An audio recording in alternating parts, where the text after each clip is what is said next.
Welcome to Almost Here, Round the Corner Future Technology podcast with Richard Jacobs. Future technologies poised to transform our lives for better or worse are the focus of this podcast. Almost here means these technologies are now here and starting to be used, or just around the corner, from Bitcoin to artificial intelligence, 3D printing, blockchain, virtual reality, and more.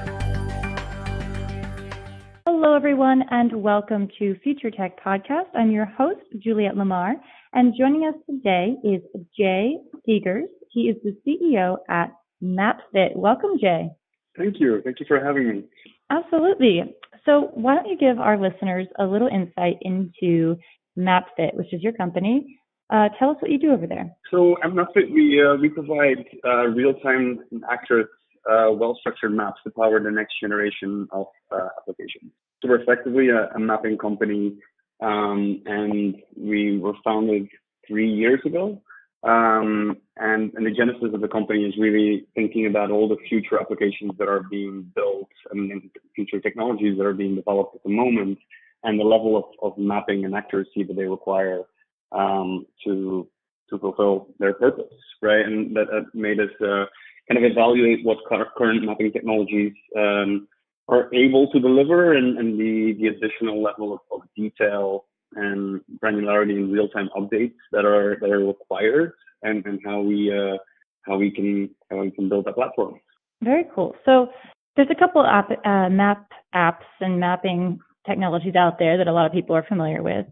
What really sets Mapfit apart from, say, the Google Maps of the world? Yeah. So in order to go and satisfy that long-term vision, right, and that level of accuracy, we basically have rebuilt how mapping data is aggregated and processed from all the way from the ground up. So we effectively ingest mapping data from thousands of different data sources. So this could be open source data, data from municipalities, or commercial data sets. And to go and process this and create a map that is structured at an atom level, right, like at the atom level of a map, in such a way that it can be accessed by devices rather than consumed by humans visually, or so on. So the APIs that we expose on top of our data platform effectively allows access to way more granular pieces of a map. And another big challenge that we had to overcome over the last couple of years is really from a data science perspective, how to ingest this, billions of mapping data points and really have a semantic understanding of geospatial data as we kind of build out that data set. So a road will know how it relates to a building structure, right? And addresses will also kind of know how they relate to that road and the building that they're close to. And it's been a pretty interesting challenge to tackle. I can imagine. And, I'm looking at your website and I see right here the navigate door to door. This is one of my pet peeves about using a navigation service is you're going along and it gets you to a place and it's like, you have arrived. And I look at it and I'm thinking, well, how do I get in? Where's the door? Or, it tells you and it's just this building and so maybe you don't think you're at the right spot. With your app, it would be a little bit more intricate, right? Yeah, exactly. I mean, ultimately, what I was talking about before is kind of the underlying technology, right, and how we solve certain use cases.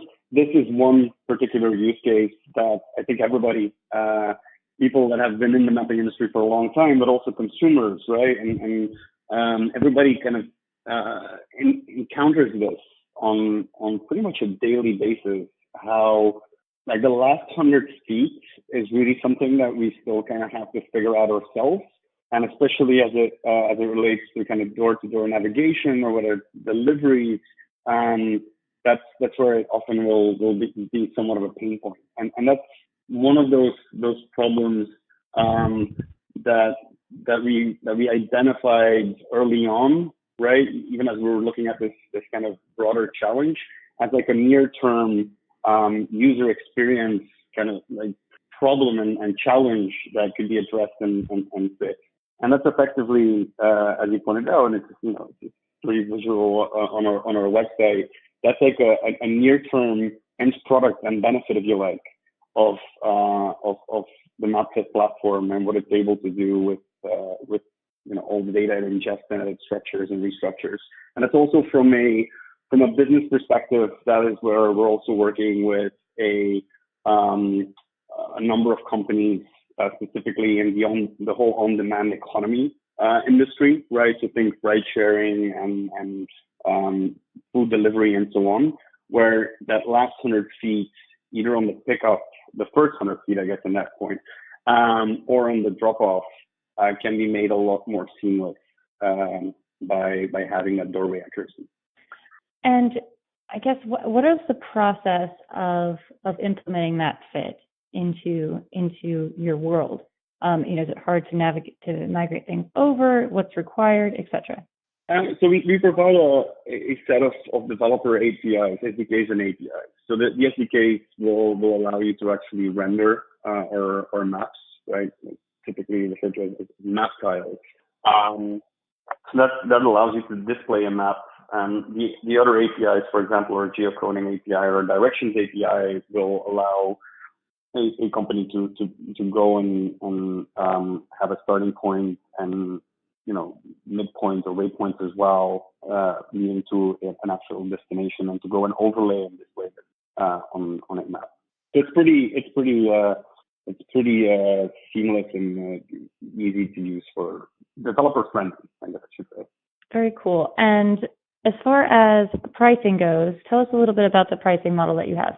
Well, we have two pricing plans at the moment on our website. We have a growth plan and a scale plan. So growth plan is really for small companies and small applications. It has a lower limit in terms of included API requests.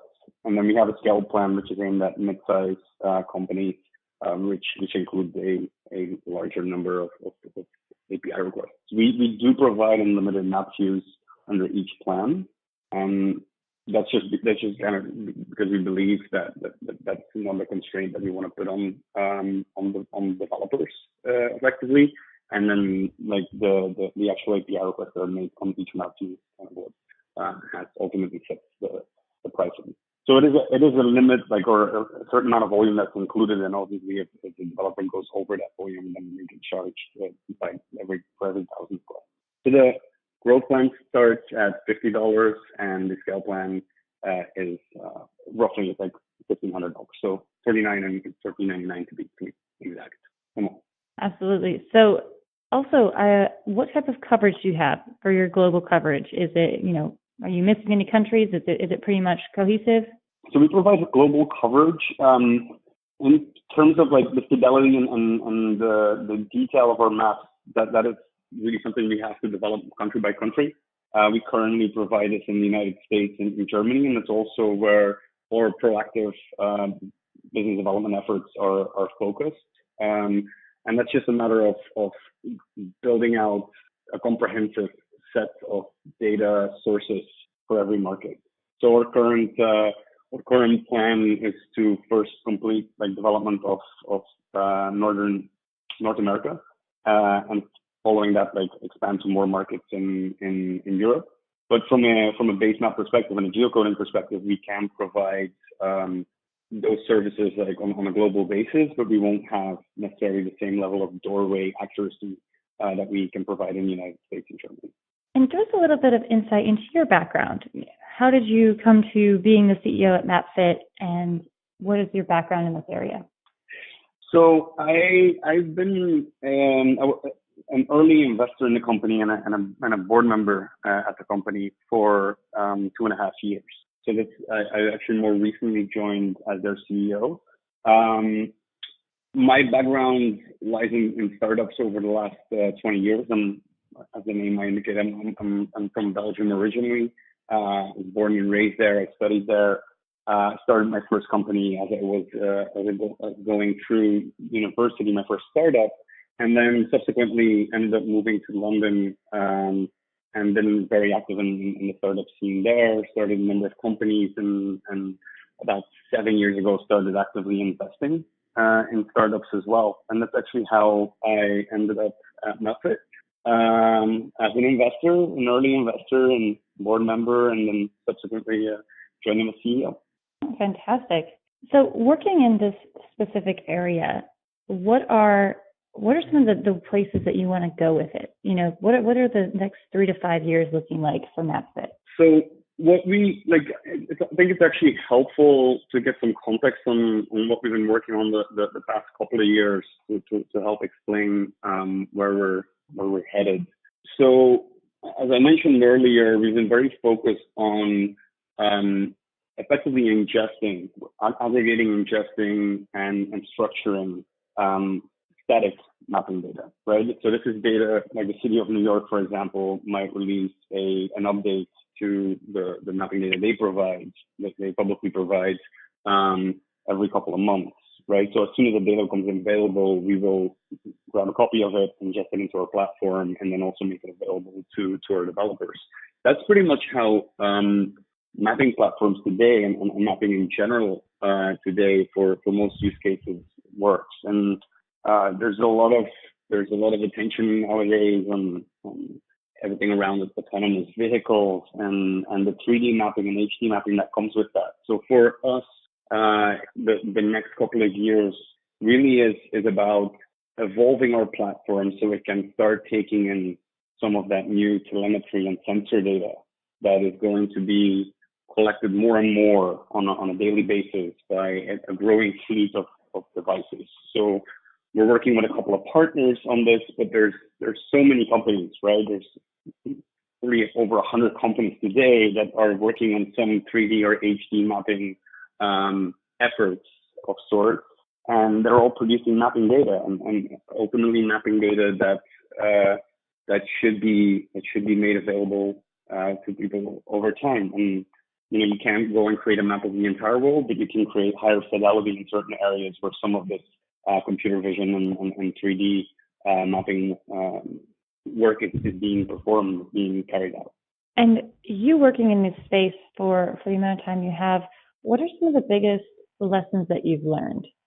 I'd say, yeah, the biggest lesson that we've learned is how badly structured a lot of data is today, the existing data that exists, and then also going forward, like the need there is for a certain degree of standardization of new data that is being collected, right? But like if we focus on what's been learned, to date, it's really accessing and using, like so many different sources of mapping data, which ultimately were originally created for the physical maps, right? That people used to hold in their hands decades ago, it seems like at this point, right? But like how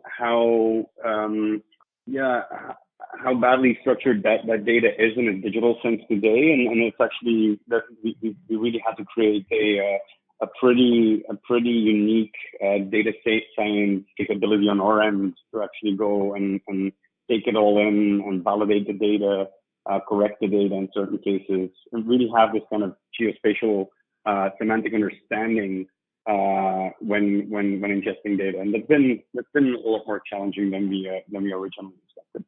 So if people want to get started with using Mapfit and they want to start implementing your service, what is the best way to go about that, and what will they need? So effectively going to Mapfit.com. On Mapfit.com, you can sign up for any one of our plans. There's also a free development key for non-commercial use cases or for testing. And Mapfit integrates with every type of popular application today. So we have an iOS SDK, we have a Android SDK, and we have a JavaScript SDK for web applications. So ultimately, all you need is to sign up for a key, and through our documentation, you can see all sorts of examples of how you can get started and how you can implement certain mapping experiences using our tools and our platform. And if people want to follow your journey and they want to learn more about what you're doing over there, do you have any social media that people can follow, or is the website the best point of contact? Yeah, the website, we're not that active yet. Like, actually, for context there as well, like, the company was in stealth for a number of years, and it's only been in June that we've kind of announced ourselves to the world, and we're kind of still ramping up on the marketing side. So the website, and we have a blog linked on the website as well, where we occasionally post. We've got a pretty cool blog post that our director of product wrote last week about the Internet of delivering things. He kind of talking specifically about like how this whole like on-demand economy is going to evolve and how mapping fits into that. So that's the blog would be something based on Medium. It can be found on our website. It's a good place to kind of follow our thoughts and what we're working on. Fantastic. And the website is mapfit.com. Jay, thank you so much for joining us here today on Future Tech Podcast and sharing this awesome new technology and a new way to look at how we're viewing mapping. Perfect. Thanks so much for having me. That is Jay Seghers. He is the CEO at Mapfit. Again, their website is mapfit.com. This has been Juliette Lamar for Future Tech Podcast. Thank you all so much for tuning in. You have been listening to Almost Here, Around the Corner Future Technology Podcast with Richard Jacobs.